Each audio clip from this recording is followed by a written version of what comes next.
Good morning, my dear student, teachers and parents. I am always praying for your healthy and happy life. और आप सबको बहुत सारी शुभकामनाएं, क्योंकि आज चॉइस फिलिंग जो है ओपन होने जा रहा है 22 जो कैलेंडर दिया हुआ उसके मुताबिक 22 मई को। और चॉइस फिलिंग पूरे प्रोसेस में बड़ी इम्पॉर्टेंट है। जिन बच्चों ने रजिस्ट्रेशन करवाई थी उसके बाद एप्लीकेशन का सबमिशन किया था और सक्सेसफुली अपने गवर्नमेंट डिग्री कॉलेजेस में जाके जो आइडेंटिफाइड हैं वहाँ पर अपने डॉक्यूमेंट वेरीफाई करवाए थे और उनको स्लिप मिली हुई है कि एलिजिबल हैं, अब उनके लिए चॉइस फिलिंग खुल जाएगी। खुलेगी उन्हीं के लिए जिन्होंने डॉक्यूमेंट वेरीफाई कराए हैं। और नंबर 2, ये बच्चे इसका इंतज़ार नहीं करते रहें कि हमें वहाँ से मैसेज आएगा कि आप आ जाओ आके चॉइस फिलिंग करो। वो आपने खुद ही करनी है आप घर में, जो आपने वेरिफिकेशन करवा रखी है। तो ये बड़ा इम्पॉर्टेंट है। अब कैसे कॉलेज मिल सकता है? कई बार एक बच्चा जो है वो कम नंबर वाला भी ऐसे मैनेज करता है चॉइस फिलिंग, तो कॉलेज निकाल लेता है। कई बार अच्छे नंबर होने के बावजूद भी बच्चा इस तरीके से चॉइस फिलिंग करता है कि वो नई कॉलेज उसको अच्छा नहीं मिल पाता, कई बार नहीं भी मिल पाता। तो इन बातों को आपने अच्छी तरह से ध्यान में रखना है। और तभी हमने 9419144030 ये व्हाट्सअप ग्रुप है, क्योंकि मैं फ़ोन अटेंड नहीं करता हूँ, मैं व्हाट्सअप पे आपका मैसेज आएगा, उन सारे पॉइंट्स को इकट्ठा करता हूँ और फिर अपनी तरफ से कोशिश करता हूँ कि बच्चे को कैसे बताया जाए। तो जो आप ऐसा आपको मिलता है आप उस व्हाट्सअप में डालिए 9419144030। फिर बच्चों के लिए एक यूट्यूब चैनल बना रखा है, जब कोई इमरजेंसी हो जाती है जैसे कोविड है, इस बार वार टाइम सिचुएशन ऐसे, तो उसको मैं भी एक्टिवेट कर लेता हूँ। वो है Ajit Angral PM SSS and motivation. तो Ajit Angral PM SSS and motivation जो चैनल है वहाँ पे भी आपको टाइम टू टाइम इंफॉर्मेशन मिलती रहती हैं, क्योंकि हम सब बहुत जब से ये स्कीम शुरू हुई है तब उसमें हैं और उसी में ही हमने अपना दिन रात जुड़े हुए हैं बच्चों के साथ, और अपनी लाइफ भी अपनी सेहत भी इसी में गंवा दी है। तो इसलिए हमारा आखिरी दम तक यही कोशिश होगी कि जितना बच्चों से हो सके तो मैक्सिमम कर दें। इस तरह हमारे बच्चों के आपस में ग्रुप हैं जो एक दूसरे को गाइड करते रहते हैं, समझाते रहते हैं। Jammu and Kashmir India international group for boys, इसी तरह JK India international group for girls अलग से हैं, यहाँ पर वो आपस में इंटरेक्ट करते हैं। तो मेरे प्यारे बच्चों, आपने इन बातों का ध्यान रखना है। नेक्स्ट पॉइंट, अब जब चॉइस फिलिंग खुलेगी तो सबसे पहले आप ही होंगे जिनको सारे कॉलेजेस भी नज़र आएंगे। जो आप जिसके लिए एलिजिबल होंगे वो कॉलेज नज़र आएंगे। जैसे अगर आप साइंस के स्टूडेंट हैं तो वो वाले, जो इंजीनियरिंग के हैं तो वो वाले, जैसे जो हैं आप उसके लिए एलिजिबल हैं तो वो आपको वो कॉलेज नज़र आएंगे। आपने करना क्या है कि आज कोई जल्दी नहीं करनी है, आपने उन कॉलेजेस को देखना है, प्रायोरिटी पे नोट करना है। आप तो बच्चे लग जाते हैं बैठ के नोट करके पूरा बनाते हैं कि मैं कम से कम 150 कॉलेज निकाल लेती हूँ सारों में से, और उसमें से फिर शॉर्ट लिस्ट करूँगी 100 कॉलेजेस, और उनमें भी 100 में ग्रुपिंग करूँगी कि पहली मेरी चॉइस के ये होंगे, सेकंड चॉइस के ये होंगे, थर्ड के ये, फोर्थ के ये, फिफ्थ के ये। 20-20 का ग्रुप 5 में रख लेंगे। बाद में फिर बैठ के दोबारा उनका एनालिसिस करेंगे, नो योर कॉलेज में जाके उन कॉलेजेस के बारे में पता करेंगे, उनकी एलिजिबिलिटी के बारे में पता करेंगे, कॉलेज का डिस्टेंस कैसा है, फैकल्टी कैसी है, इंफ्रास्ट्रक्चर कैसा है, सब स्टडी करेंगे। जो अच्छे बच्चे हैं उन्होंने बैठ जाना है दिन रात। जब से शुरू हुआ तब से मैं बच्चों के साथ हूँ, मैं बता रहा हूँ अच्छे अच्छे बच्चे कैसे होते हैं। और कईयों ने इसको भी आउटसोर्स कर देना है, बंदे बैठे हुए हैं हम आपके लिए चुन देंगे। वो कई बार तो कॉलेजों के एजेंट ही बने होते हैं, तो फिर वो जाके अपने हिसाब से बच्चे को गुमराह कर देते हैं। तो इसलिए आपने खुद देखना है, एनालिसिस करना है। अपने पुराने बच्चे हैं जो सीनियर हैं, जो अच्छे बच्चे हैं, उनसे आप राय लो, अपने फैमिली से राय लो, बैठ के डिस्कस करो और ख़ुद उसको भाई बहनों से बैठ के डिस्कस करके रास्ता अपनाओ, अच्छे कॉलेज चुनो। अभी कोई बच्चा चुन लेता है कि मैंने केरला, फिर वो कहता है कि यहाँ खाना नहीं वो वाला मिल रहा है, मौसम यहाँ ऐसा है, ऐसे दूर है, और फिर वो चुन लेता है कि मैं नहीं दिल्ली का कॉलेज लूँ। फिर कहता है लेना भी बढ़िया है और नंबर बहुत कम हैं, सीट वहाँ पर 4 हैं, और बंदा सोच लेता है कि मैं 2 ही कॉलेज भरे हैं, एक तो यही लेना मैंने, और फिर वो रह जाता है। तो बड़ी चीज़ों के हिसाब से फैक्टर हैं जो इन्फ्लुएंस करते हैं। अभी चॉइस फिलिंग खुलेगी, आप कॉलेज में जाएंगे इंस्टीट्यूशंस में, तो आपको क्या है, आपको नज़र आएगा कि गवर्नमेंट कॉलेज है कि प्राइवेट कॉलेज है, बॉयज़ का कॉलेज है कि गर्ल्स कॉलेज है, हॉस्टल है या नहीं है, ठीक है। ये सारी चीज़ें आपको पिछले 3 साल के स्टूडेंट्स कौन से पढ़ते हैं, बहुत सारी चीज़ों के बारे में आपको पता लगेगा।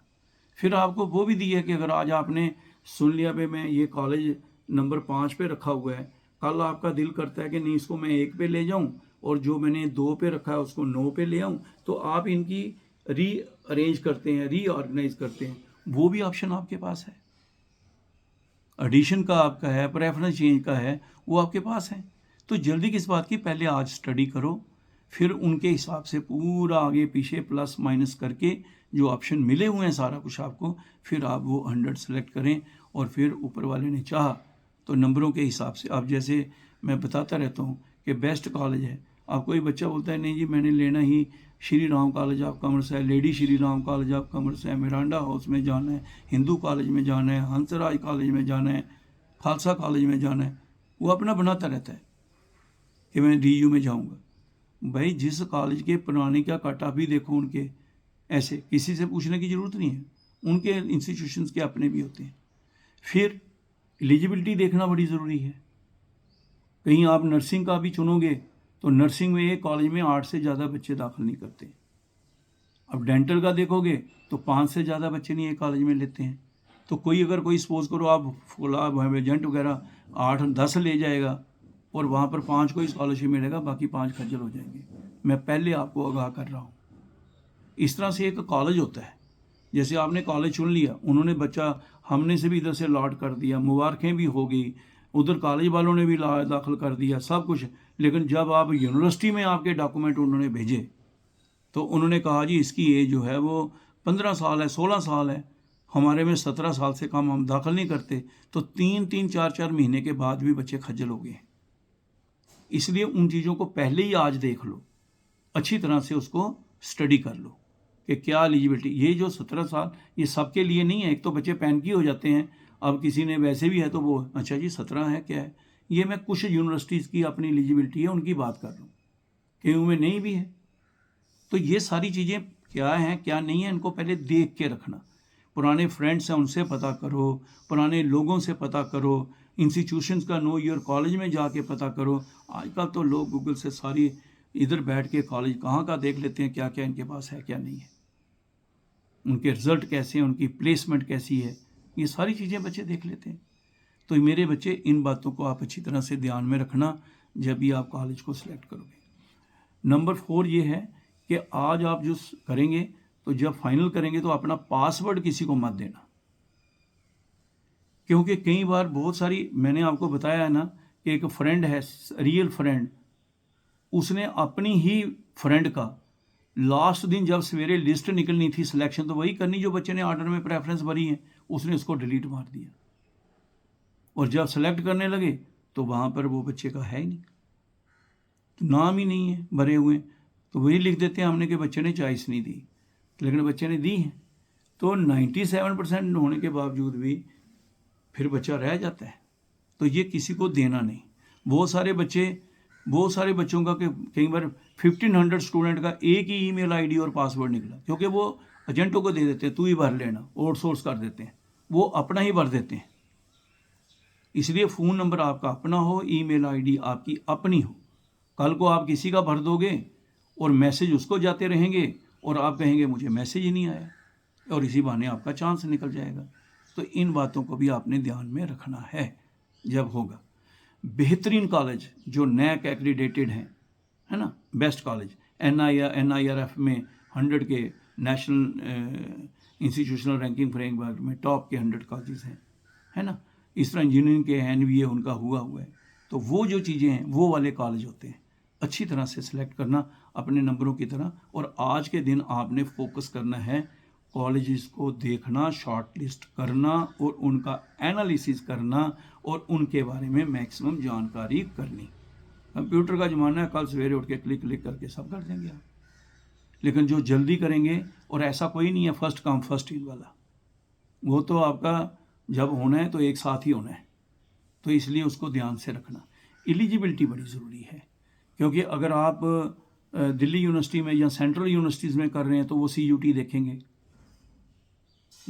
कुछ कॉलेज ऐसे भी होंगे, शायद बहुत सारे कॉलेज CUT से ही कर रहे हैं, लेकिन कोई ऐसा भी हो सकता है नहीं करे, वो एलिजिबिलिटी आपने देख लेनी है। इस तरह इंजीनियरिंग में करेंगे जो आप करेंगे कोई, तो जो अपने लेवल पे एडमिशन लेते हैं वो जैसे जेई मेन जेई एडवांस होना चाहिए, एनआईटी में आईआईटी में एडमिशन लेते हैं, Indian institutes of science and technology में, स्पेस में टेक्नोलॉजी में जाते हैं बच्चे, है ना, तो वहाँ पे आप लेते हैं। देखो ना कहाँ आदमी को मौका मिलता है, वैसे उन इंस्टीट्यूशनों में भी काम करने का जहाँ नासा का रास्ते खुलते हैं, वहाँ भी सीट्स हैं 6। तो बच्चे को एलिजिबिलिटी देखनी है।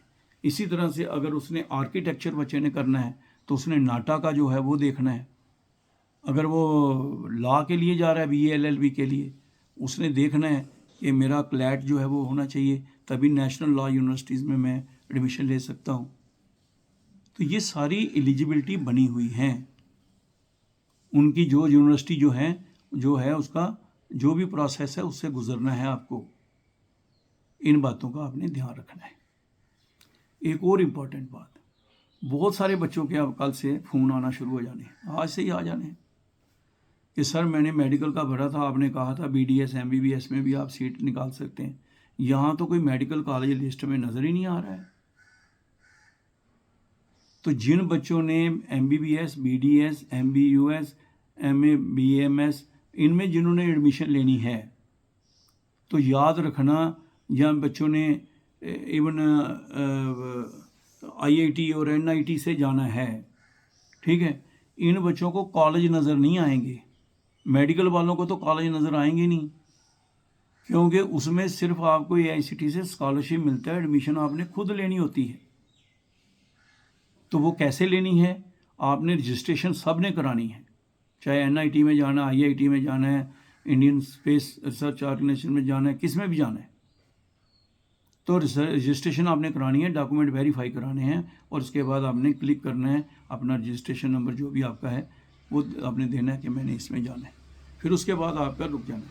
फिर आपने अपने लेवल पर, ये यूनिवर्सिटीज़ हैं काउंसलिंग करती हैं मेडिकल की, चाहे आप गवर्नमेंट का कोई भी कॉलेज हो MBBS के लिए, एम्स भी क्यों ना हो, अगर आप वहाँ क्वालिफाई कर जाते हैं और यहाँ भी आपने रजिस्ट्रेशन डॉक्यूमेंट वेरिफिकेशन करा रखी है, तो उसके लिए भी आपको स्कॉलरशिप मिलेगा। लेकिन वो शॉर्ट लिस्ट होगा, वो कैसे होगा सिलेक्शन वो भी बताता हूँ। इसलिए मैं आपको कह रहा हूँ 9419144030 व्हाट्सअप ज्वाइन करो और उसमें मैसेज भेजो, और Ajit Angral PM and motivation YouTube channel subscribe करके रखो, क्योंकि सारी बातें अभी मेरा वीडियो आजकल ना वो शॉर्टकट है, फास्ट फूड का ज़माना, 2020 के मैच का, कि 4 मिनट की वीडियो आई तो देखी तो बस। बेटे मुझे बहुत कुछ सुनाना, क्योंकि मुझे बहुत कुछ पता होता है, कितने बच्चे बर्बाद हुए हैं जिनको पूरी इन्फॉर्मेशन नहीं होती है और फिर वो रह जाते हैं पूरा साल। अभी भी जैसे कोई बच्चा रह जाता है तो पिछले 2 साल के बच्चे जो हैं वही इसके लिए अप्लाई कर सकते हैं। और अगर किसी को कॉलेज मिला और वहाँ पर उसने कॉलेज ले लिया, ज्वाइन किया, छोड़ के भागा, या फिर आगे कोई कार्रवाई भी नहीं हुई, तो क्या उसका NSP पोर्टल पे भी चला गया है और बाद में उसको अगले साल कोई मौका भी नहीं मिलेगा अगर उसने 25 में भी कर रखी है। तो बड़ी चीज़ें ऐसी हैं जो मैं आपको बताना चाहता हूँ, जिस पे बच्चे सचमुच क्या बोलते खजल हो जाते हैं। तो बच्चे मुझे जान से ज़्यादा प्यारे हैं, उन्हीं के लिए तो मैंने अपनी लाइफ दी है। तो इसलिए जितनी बातें उनको परेशान कर सकती हैं मैं बताता हूँ, तो टाइम चाहे 20 मिनट भी लग जाए। सुनना आपके लिए, आपकी ज़िंदगी है, आपने उसके लिए डिसीजन लेते हैं। बच्चों से ज़्यादा तो पेरेंट्स सुनते हैं मुझे, क्योंकि मैं उन्हीं की भाषा में बोलता हूँ जो उनको समझ लगती है। हमारे कश्मीर के बच्चे, लद्दाख के बच्चे कैसे पढ़ते हैं, बाहर कैसे जाते हैं, फिर कैसी प्रॉब्लम फेस करते हैं। जम्मू कहाँ से दूर दराज से बच्चे निकलते हैं, कहाँ जाके फिर वो पढ़ते हैं। तो उनको पहले आगाह कर देते हैं इन बातों का। जैसे यहाँ से जाएंगे सर्टिफिकेट पूरे नहीं होंगे, फिर वहाँ से जाके प्रॉब्लम में आ जाते हैं। और फिर फीस का आपको दिखाई देगा। फीस का क्या है कि हर स्टेट फ़ी रेगुलेटरी कमेटी होती है जो फ़ी गवर्न करती है, तो इंस्टीट्यूशन का आपने देख लेना है कि फ़ी का स्ट्रक्चर क्या है, वो भी आप देख सकते हैं।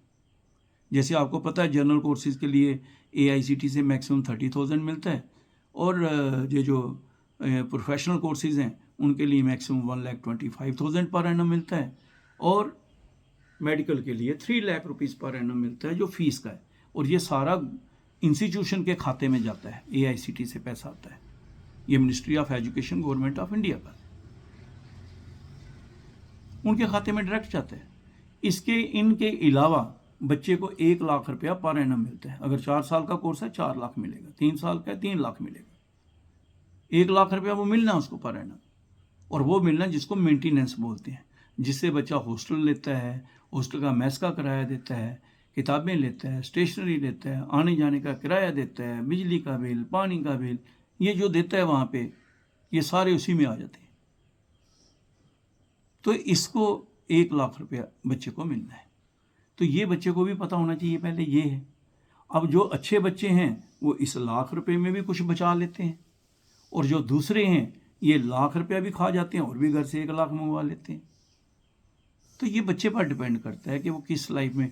हमारी एक बच्ची थी, अब एमटेक भी कर गई, और वो कहती थी सर मैं एक समय का गुरुद्वारे में सेवा करती थी और लंगर खा लेती थी। ऐसे बच्चे भी हैं, और ऐसे भी हैं वो सुबह उठते नहीं हैं जब कैंटीन में नाश्ते का टाइम होता है, और फिर अपने आराम से उठ के जाके रेस्टोरेंट में कैंटीन में बैठ के 200 रुपये का 300 रुपये का नाश्ता करते हैं।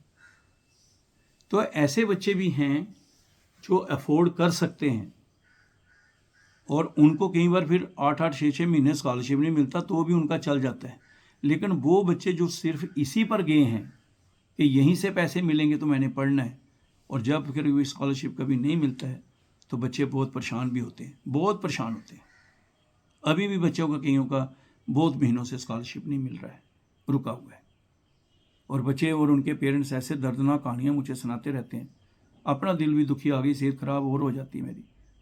और फिर वो जो हैं कहेंगे सर जान हाजिर है, और AICT के हमारे सारे बच्चे इतने कमिटेड हैं, वो फिर उनके लिए करने का दिल करता है। तभी मैंने बच्चों को बताया था कि स्टूडेंट्स विल गेट स्कॉलरशिप सून। बड़ी टेक्निकल बातें होती हैं जिसके कारण ऐसा है। अब जल्दी मिलना शुरू हो जाएगा। आप देखें कॉलेज से आपके पूरे डॉक्यूमेंट सारा वेरीफाई होके सबमिट हो गए हों। इसलिए मेरे प्यारे बच्चों, सारे लोग जो इसके साथ जुड़े हैं वो आपके लिए कंसर्न हैं, कोशिश कर रहे हैं, मेहनत कर रहे हैं कि जल्दी से जल्दी बच्चों की कोई प्रॉब्लम ना आए। और जो भी किसी की कोई प्रॉब्लम अगर किसी के रुके हुए हैं तो कहीं उसी की अपनी गलती हो सकती है, तो उसको समझाते हैं भाई इसको ठीक कर ले, तुझे भी जल्दी मिल जाएगी।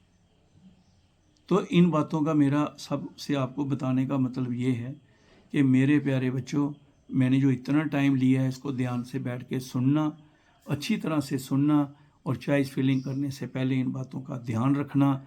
मैं आपको बताऊंगा इसके बारे में, लेकिन अभी आपको जो टारगेट दिया है वो ये है, और अच्छे बच्चे बड़े हिसाब से कर रहे हैं। प्लीज़ किसी को आउटसोर्स मत करना कि तू ही मेरे कॉलेज चुन ले, क्योंकि बड़ा दुख होता है जब बच्चे हमारे कहते हैं जम्मू कश्मीर लद्दाख से कि सर ये कॉलेज तो मैंने भरा ही नहीं था जो मुझे मिल गया, यहाँ तो मैं जा नहीं सकता, मैं कैसे रहूँगा सर इतनी दूर। भाई जब आपने भरा ही नहीं तो वहाँ कैसे आ गया? उसका मतलब है कि आपने किसी को आउटसोर्स करा, भाई तू भर दे मेरी तरफ से, फिर उसको जो अच्छा लगा फिर वो वही भर देगा, और फिर आप कहेंगे कि ये मैं खाता नहीं, ये मेरा अच्छा नहीं, ये मुझे ऐसा नहीं मिला। और कोई भी इसमें गलत काम नहीं होगा। जो आपके मेरिट के हिसाब से अच्छी चॉइस फिलिंग की होगी कॉलेज मिलेगा। कई बच्चे सोच ऐसे जो इतने से आ जाएगा कि नहीं आएगा, ये कोई ज्योतिषियों का काम नहीं है। ये आर्ट ऑफ चॉइस फिलिंग है। किसी की अच्छी होती है तो निकाल लेते हैं, और हर साल वो नहीं कि पिछले साल क्या कट ऑफ, हर साल कट ऑफ बदलते रहते हैं। तो ये मेरे से जितना हो सकता है बेटे मैं आपको बता रहा हूँ। फिर भी अगर आपके कोई शक, कोई पॉइंट, ऐसा कोई पॉइंट नहीं है जिसका मैं जवाब नहीं दे पाऊँ, क्योंकि शुरू से हम इसके साथ जुड़े हुए हैं। तो अभी भी जो बच्चों का जो नंबर है वो ऐसा है कि अभी चांद साहब के हैं, और जो रह गए हैं उनको बोलो रजिस्ट्रेशन करो, डॉक्यूमेंट वेरीफाई जल्दी से जल्दी कराओ। और सबसे बड़ी बात है कि जो हैं वो चॉइस फिलिंग अच्छी तरह से करो बेटे। यहाँ मेरी सपोर्ट होगी, मैं ज़रूर करूँगा, मैं दोबारा भी आपको समझाऊँगा। लेकिन आप अपना जो इशू है, जो पॉइंट है, व्हाट्सएप पे ज़रूर भेजें, और आप सब्सक्राइब करके रखें। Ajit Nagral PM++ and motivation YouTube ज़रूर सब्सक्राइब करें, अच्छा लगे तो लाइक भी करें, और आप उसमें जुड़े रहें ताकि आपको लेटेस्ट इन्फॉर्मेशन मिलती रहें। और अगर आपको भी कोई इन्फॉर्मेशन मिलती है या आपको कोई ऐसी बात है तो वो भी ज़रूर शेयर करें, क्योंकि कोई किसी किस्म की गलत फहमी ना हो, किसी प्रकार की बच्चों में फ्रस्ट्रेशन ना हो। बड़ी बड़ी दूर जो बच्चे जाके बैठे हैं, अब जो बच्चे नोबरा में बैठे हैं, नहीं, ठीक है ना, जंस्कार में बैठे हैं, तो उनको बेचारों को इन्फॉर्मेशन मिलने के सोर्स बड़े कम हो जाते हैं। इस तरह से हमारे पास जो बच्चे हमारे यहाँ बनी बसोली बिलावर में बैठे हुए हैं, ठीक है, मंडी में बैठे जाके, जहाँ इधर हमारे डूरू में बैठे हैं, ठीक है, तो बड़ी दूर दूर बच्चे बैठे हुए हैं, हमारे बच्चे हैं, अभी खाली बारामूला नहीं है, सोपुर में दूर बैठे हैं, बडगाम से आगे बच्चे बैठे हुए हैं। तो उन बच्चों को खाली सिटीज़ का ही नहीं है, उनको कोशिश करते हैं जितना हो सके हम इन्फॉर्मेशन पहुँचाएँ। और हम उन टीचर्स का बहुत शुक्रिया करते हैं जिन्होंने ये सारी जिम्मेवारी ली हुई है, बच्चों को बहुत अवेयर करते हैं, हर अपने इंस्टीट्यूशनों में, स्कूलों में बताते रहते हैं। और इसी तरह से जो कॉलेजेस के टीचर हैं वो बच्चों के डॉक्यूमेंट वेरीफाई करते रहते हैं। सारे मिल के बेटे, जितना भी AICT है यहाँ के सब हैं, सारे मिल मिला के उनका एक ही एम है कि हमारे बच्चों को अच्छा कॉलेज मिले, अच्छे इंसान बने। और बेटे जब बाहर पढ़ने जाओ, ड्रग्स और अच्छी संगत में रहना, बुरे लोगों से दूर रहना, ड्रग्स से दूर रहना, कि माँ बाप बड़ी उम्मीदों के साथ आपको भेजते हैं। कभी कभी बच्चे भड़क भी जाते हैं, वो भी मेरे पास हैं। तो इसलिए मैं आपको बता रहा हूँ कि आपके लिए सारे चिंतित हैं और आप खुश रहें। All the best. कोई भी इशू हो आप ज़रूर कॉल करें मीन व्हाट्सएप मैसेज करें और इंतज़ार करें कि फिर मैं उसका कहीं ना कहीं आपको समझाने की कोशिश करूँगा। All the best. God bless you.